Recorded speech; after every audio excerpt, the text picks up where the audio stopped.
বউ নিয়ে আমি আর সংসার করব না, আজকে নিয়ে ওর আমি তালাক দেবো।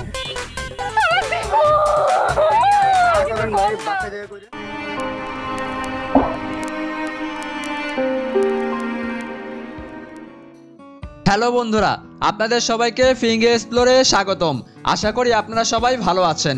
আজকে আমরা কথা বলবো বর্তমান সময়ে জনপ্রিয় অভিনেত্রী তানিয়া বৃষ্টি অভিনীত কিছু অসাধারণ নাটক নিয়ে। রোমান্স, কমেডি আর আবেগ সব মিলিয়ে এই নাটকগুলো আপনাদের মন ছুঁয়ে যাবে। তাহলে চলুন শুরু করা যাক। তালিকার 1 নম্বরে আছে ধোঁকা। এটি একটি রোমান্টিক ড্রামা নাটক। গল্পটি তৈরি হয়েছে প্রতারণা আর ভুল বোঝাবুঝিকে ঘিরে।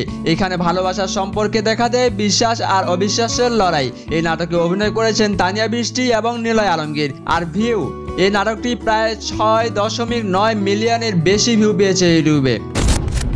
তালিকা 2 নম্বরে আছে বউয়ের মন পুলিশ পুলিশ। এটি একটি অসাধারণ দারুণ কমেডি নাটক। গল্পে দেখা যায় একজন স্ত্রী তার স্বামীকে সন্দেহ করে পুলিশের মতো নজরদারি করতে থাকে, আর সেই সন্দেহ থেকেই তৈরি হয় একের পর এক মজার ঘটনা। এখানেও অভিনয়ে রয়েছেন তানিয়া বৃষ্টি ও নিলয় আলমগীর। নাটকটির ভিউ প্রায় 6 মিলিয়নের কাছাকাছি। তালিকার 3 নম্বরে আছে ডিটেকটিভ চোর। এখানে রয়েছে হাসি আর মজার ঝড়। একজন চোর এবং একজন ডিটেকটিভকে ঘিরে ঘটতে থাকে একের পর এক মজার ও হাস্যকর ঘটনা। এখানেও অভিনয় করেছেন তানিয়া বৃষ্টি ও নিলয় আলমগীর। নাটকটির ভিউ গিয়ে দাঁড়িয়েছে 9 মিলিয়নের কাছাকাছি। তালিকার 4 নম্বরে আছে লন্ড্রি বয়। এটা একটি রোমান্টিক কমেডি নাটক, যেখানে একটি লন্ড্রি দোকানের মালিক তার গ্রাহকের মধ্যে জন্ম নেয় অপ্রত্যাশিত এক প্রেমের গল্প। এই নাটকে অভিনয় করেছেন তানিয়া বৃষ্টি এবং আরশ খান। এর ভিউ প্রায় 2 মিলিয়নের কাছাকাছি। সর্বশেষ তালিকার শেষ নাটকটি হচ্ছে হৃদয়ের টান। এটি একটি আবেগঘন রোমান্টিক নাটক, যেখানে ভালোবাসা আর ত্যাগের গল্প তুলে ধরা হয়েছে।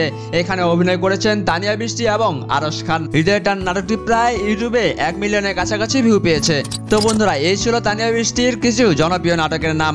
প্রতিটি নাটকে ছিল ভিন্ন স্বাদ, কোথাও হাসি, কোথাও আবেগ, আবার কোথাও ভালোবাসার গল্প। তানিয়া বৃষ্টির অভিনীত কোন নাটকটি আপনাদের সবচাইতে ভালো লেগেছে তা আমাদের কমেন্ট বক্সে জানাতে ভুলবেন না। ভিডিওটি ভালো লাগলে লাইক কমেন্টের পাশাপাশি আমাদের চ্যানেলটি সাবস্ক্রাইব করে পাশেই থাকবেন। দেখা হবে নতুন কোনো ভিডিওতে নতুন কোনো ধামাকা নিয়ে। ততক্ষণ পর্যন্ত ভালো থাকবেন, সুস্থ থাকবেন।